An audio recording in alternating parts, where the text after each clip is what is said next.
السلام علیکم ناظرین، ہمارے چینل اچھی بات کو ضرور سبسکرائب کر لیں اور بیل نوٹیفیکیشن کو بھی آن کر لیں تاکہ ہر ویڈیو آپ کو وقت پر ملتی رہے۔ اما بعد، مشرق و مکرم، اساتذہ کرام و رفقائے عظام، السلام علیکم ورحمۃ اللہ وبرکاتہ۔ میں اشاعت اسلام میں صحابہ اکرام کا کردار کیسا رہا اس عنوان پر لب کشائی کرنے کی جسارت کر رہا ہوں۔ اگر اس میں کسی قسم کی لغزش ہو تو درگزر کریں گے۔ حضرات، 6 صدی عیسوی انسانی تاریخ کی تاریخ ترین صدی تھی۔ ہر طرف ظلم و بربریت کا زور تھا۔ ہیکل سلیمانی کی نور و نکھت کی کرنیں عرصہ ہوا کہ مات پڑ گئی تھی۔ کلیم اللہ کے معجزوں کو دنیا فراموش کر چکی تھی۔ عیسیٰ علیہ السلام کی آمد پر صدیاں بیت چکی تھی کہ حرا کے پروت میں آواز حق بلند ہو گیا۔ ایک تجلی نے سارے حرا کو جگمگا دیا، پھر دھیرے دھیرے یہ روشنی پورے ایمان اور نور و یقین سے منور ہو گیا۔ ان کے زندگی کا ہر شاخ فکر اسلامی اور مومنانہ بصیرت کی بادشاہگاہی سے نم ہو گئی۔ وہ اسلامی نظام حیات کے ابدی سرچشمہ سے سیراب ہو گئے۔ ان کے ذاتی خواہشات محبت کے سوجش اور اخلاص و الہیت کے حرارت سے تحلیل ہو کر رہ گئی۔ پھر کیا تھا، وہ بھی اس علم حق کو لے کر نکل پڑے۔ اسلام کے تبلیغ و ارشاد کو اپنے زندگی کا مشن بنا لیا۔ اعلان و صداقت کو مقصد حیات بنا لیا۔ دیار مہر و وفا کے راہی بن کر ہر موڑ پر پیغمبر اعظم صلی اللہ علیہ وسلم کا ساتھ دیا۔ کبھی تو مکہ کے گلیوں میں نغمہ توحید گنگنایا، تو کبھی طائف کے سبزہ زاروں میں، تو کبھی زائرین کعبہ کے سامنے دین محمدی کو پیش کیا، تو کبھی اہل مدینہ کو درس قرآن دیا۔ تبلیغ اسلام کے لیے کبھی صحرا کو عبور کیا، تو کبھی چٹانوں سے ٹکرائے، تو کبھی میدان بدر و احد کا رخ کیا، اور اپنے خون و جگر سے اسلام کی اس رنگین تاریخ کو رقم کی۔ تو کبھی مدینہ میں خندق کھود کر اپنے جابشانی کا ثبوت دیا، تو کبھی خدا کے راہ میں مال کا نذرانہ پیش کر کے ابدی حیات کا راستہ آیا۔ الغرض، اسلام کو جہاں جب بھی جن چیز کی بھی ضرورت پڑی، ان سرپروشوں نے اسلام کا مطالبہ پورا کیا۔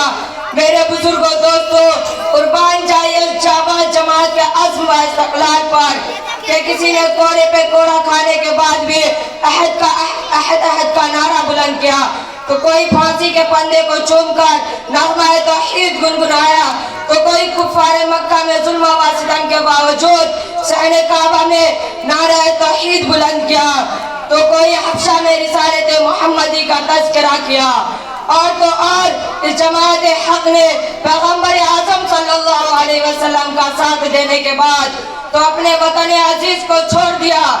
کسی نے روم کا رخ کیا، کسی نے شام و ایران کا رخ سفر باندھا، کسی نے عراق کو اپنا مسکن بنایا، کسی نے ہندوستان کی طرف قدم بڑھایا۔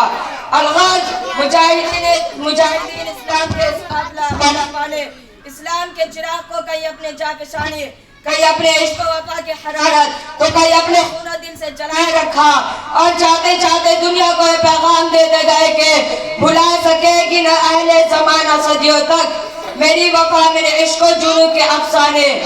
آج بھی ان اہل جنوں کے تربتوں سے آنے والی یہ صدا ان اہل وفا کو سنائی دیتی ہے۔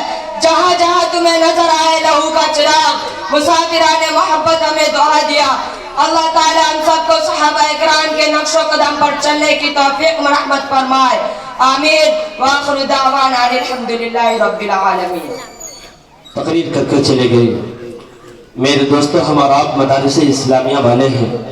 مدارس اسلامیہ میں ہم رہ کر دینی تعلیم حاصل کرتے ہیں، لیکن غیروں کا کیا عقیدہ ہے ہمارے سے، میں ان تک ایک شعر پہنچانے کی کوشش کر رہا ہوں۔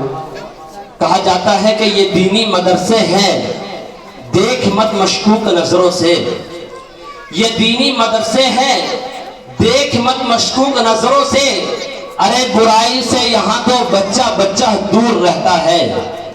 یہ دینی مدرسے ہیں، دیکھ مت مشکوک نظروں سے۔ برائی سے یہاں تو بچہ بچہ دور رہتا ہے۔ اور تجھے دامن پہ کوئی داغ مل نہیں سکتا. یہاں تو سب کے ماتھے پہ خدا کا نور رہتا ہے. یہاں تو سب کے ماتھے پہ خدا کا نور رہتا ہے. میرے دوستو جمشید جوہر صاحب نے خوب کہا ہے کہ اونچی اونچی جو ہستیاں چمکتی ہے فیض ہے مدارس کا ٹوپیاں چمکتی ہے. کہ آج اونچی اونچی جو ہستیاں چمکتی ہے فیض ہے مدارس کا ٹوپیاں چمکتی ہے. ارے تم ان کو کیا سمجھتے ہو؟ یہ نبی کے وارث ہیں. انہی کے دم قدم سے ہی بستیاں چمکتی ہے. انہی کے دم قدم سے بستیاں چمکتی ہے. تو آئیے میرے دوستو اب اس وقت میں مکالمہ پیش کرنے کے لیے ام حبیبہ نبیلہ پروین تک پہنچنے کے جسارت کر رہا ہوں کہ وہ آئے آپ اپنے مکالمہ پیش کریں. السلام علیکم ورحمۃ اللہ وبرکاتہ بہن. وعلیکم السلام ورحمۃ اللہ وبرکاتہ بہن. بہن آپ کس مدرسے میں زیر تعلیم ہیں؟ بہن میں جامعہ اصلاحیہ نسیم آباد پاک ٹولہ میں زیر تعلیم ہوں، جن کے قائم کرنے والے حضرات مولانا عبدالعلیم صاحب قاسمی رحمۃ اللہ علیہ ہیں. بہن میرے پاس کچھ سوالات ہیں، آپ ان کا جواب دے کر میری رہنمائی کریں گی؟ ہاں بہن میں کوشش کروں گی کہ آپ کے سوالات کا جواب دے کر آپ کو مطمئن کر سکوں. سوال آسمانی کتابیں کتنی ہیں؟ جواب آسمانی کتابیں 4 ہیں، توریت، زبور، انجیل اور قرآن شریف. سوال قرآن شریف کن پر نازل ہوا؟ جواب قرآن شریف حضرت محمد صلی اللہ علیہ وسلم پر نازل ہوا. سوال قرآن شریف کتنے سالوں میں نازل ہوا؟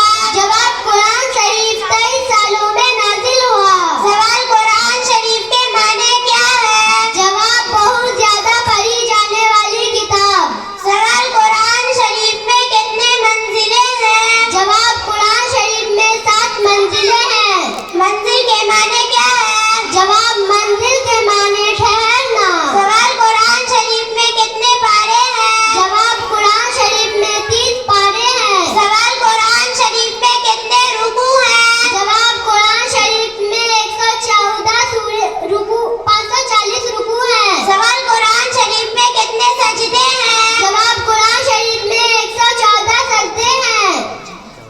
سوال قرآن شریف میں کتنے نبیوں کا ذکر آیا ہے؟ جواب قرآن شریف میں 26 نبیوں کا ذکر آیا.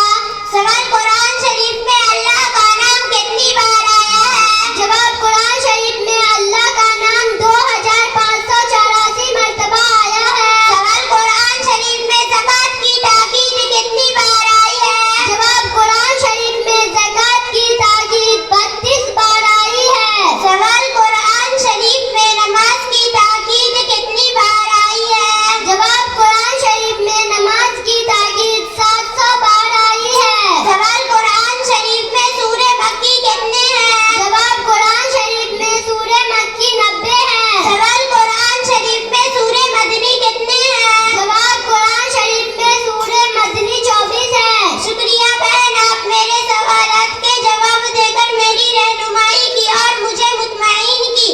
السلام علیکم ورحمۃ اللہ وبرکاتہ بہن. وعلیکم السلام ورحمۃ اللہ وبرکاتہ بہن. اللہ بہت خوب، بہت بہت شکریہ. یہ دیکھیں مدرسہ جامعہ اصلاحیہ نسیم آباد پاک ٹولہ میں یہ تعلیم دی جاتی ہے. ماشاءاللہ کیونکہ یہ وقتاً فوقتاً پروگرام ہونے سے یہ ہماری بچیوں اور بچوں کا بھی حوصلہ افزائی ہوا کرتا ہے میرے دوستوں، اور عوام الناس کے اوپر بھی کچھ نہ کچھ اثر پڑا کرتا ہے. اس لیے ہمیں اور آپ کو چاہیے کہ اپنے بچوں کو جو گلی کوچیوں میں کھیل کود رہے ہیں اور نہ جانے کہاں کہاں کون سی جگہوں پر بھٹک رہے ہیں، ہمیں اور آپ کو چاہیے کہ اچھے لوگوں کی صحبت میں رکھے انہیں، اچھے لوگوں سے ان کا نسبت جوڑیں اور اچھے سے اچھے مدارس اسلامیہ میں ان کا داخلہ کرا کر اور اس بچے کو دینی تعلیم حاصل کروائیں.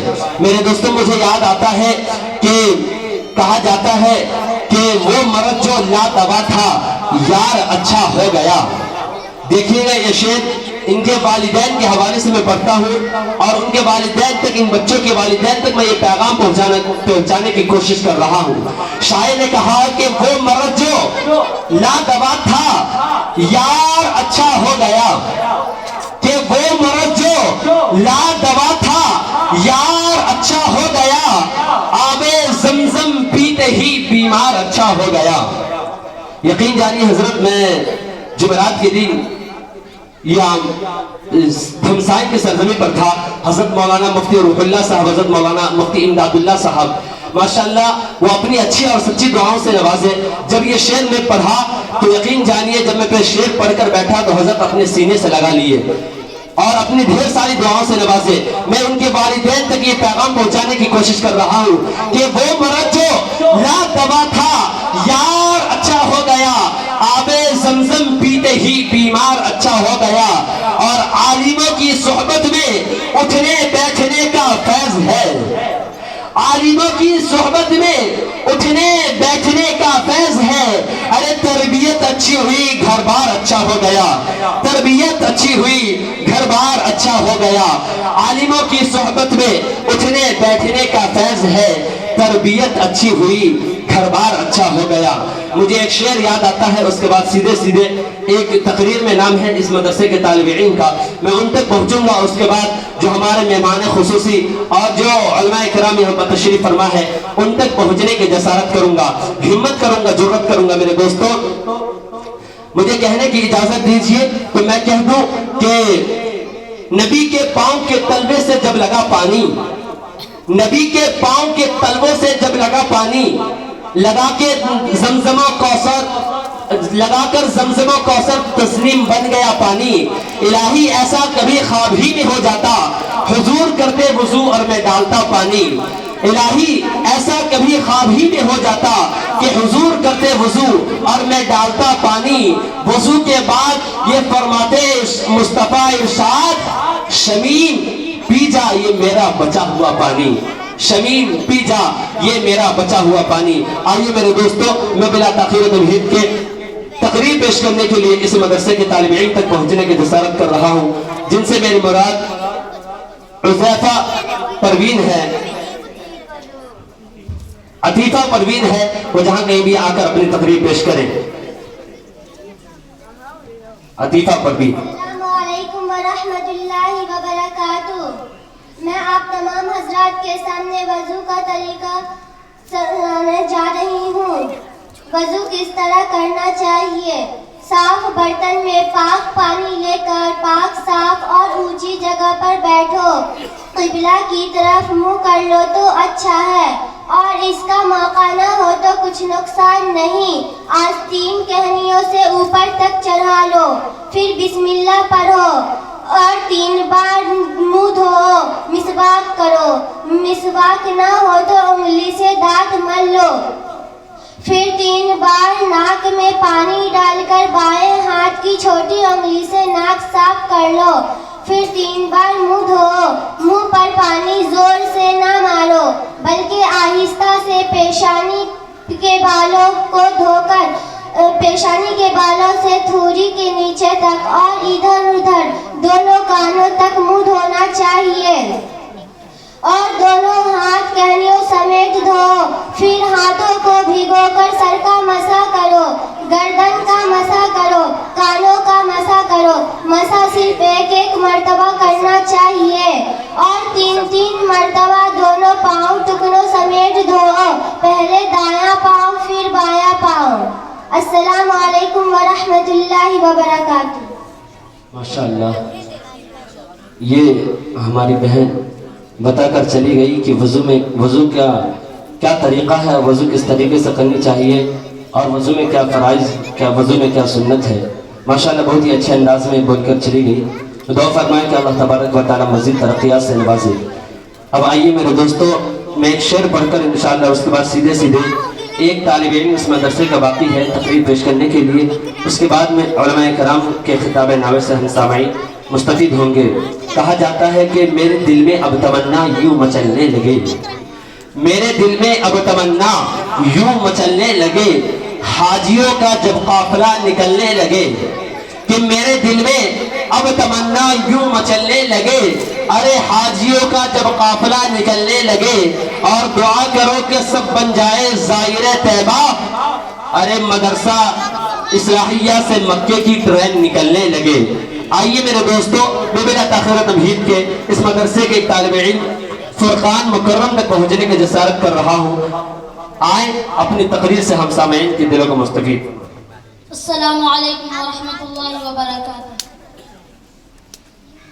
الحمد للہ وحدہ والصلاة والسلام علی من لا نبی بعدہ اما بعد فاعوذ باللہ من الشیطان الرجیم بسم اللہ الرحمن الرحیم. مشفقہ مکرم اساتذہ کرام اور رفقائے بزم، السلام علیکم ورحمۃ اللہ وبرکاتہ. محترم رفقائے بزم، اسلام ایک آفاقی مذہب ہے جس کی جملہ تعلیمات میں نہ صرف مسلمانوں کے لیے بلکہ تمام باشندگان عالم کے لیے واضح روشنی موجود ہے. روز اولی سے اسلام کی کرنیں برق رفتاری سے پھیلی کہ اقوام عالم حیران و شدت رہ گئیں، اور اس حق و سچ مذہب کے اشاعت میں حسن اخلاق اور اخلاق رسول اللہ کا بڑا دخل رہا ہے.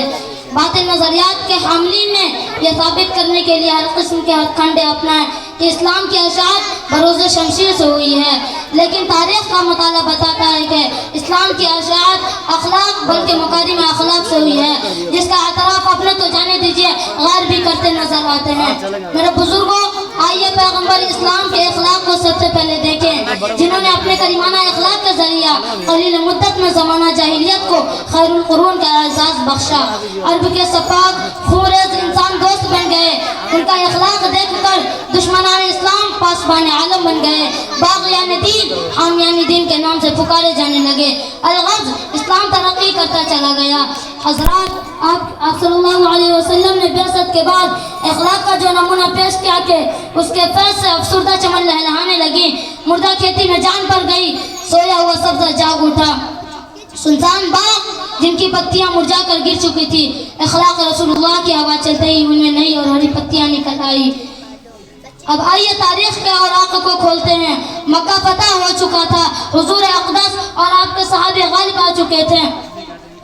دشمنان اسلام سر جھکائے سزا کا انتظار کر رہے ہیں. اس وقت آپ نے اخلاق کا جو نمونہ پیش کیا کہ دنیا اس کی مثال پیش کرنے سے عاجز ہے. انہوں نے خطاب کرتے ہوئے کہا، جاؤ آج محمد کی طرف سے معافی کا اعلان کیا جاتا ہے. اکرمہ بن ابی جہل توحید کا دشمن تھا، اخلاق نبی نے اسی کو توحید کا پجاری بنا دیا. ادھر نجران کا رہیب اسلام تو متنفر تھا، حضور کے اخلاق حسنہ سے متاثر ہو کر اسلام کا شہدائی بن گیا. میں پوچھتا ہوں، ان لوگوں پر کس نے تلواریں اٹھائی؟ کیا یہ قبول اسلام اخلاق کا نتیجہ نہیں ہے؟ حضرات، آج دنیا جس دور سے گزر رہی ہے اس میں قتل و قتال، جبر و تشدد اور طرح طرح کے جرائم عام ہیں.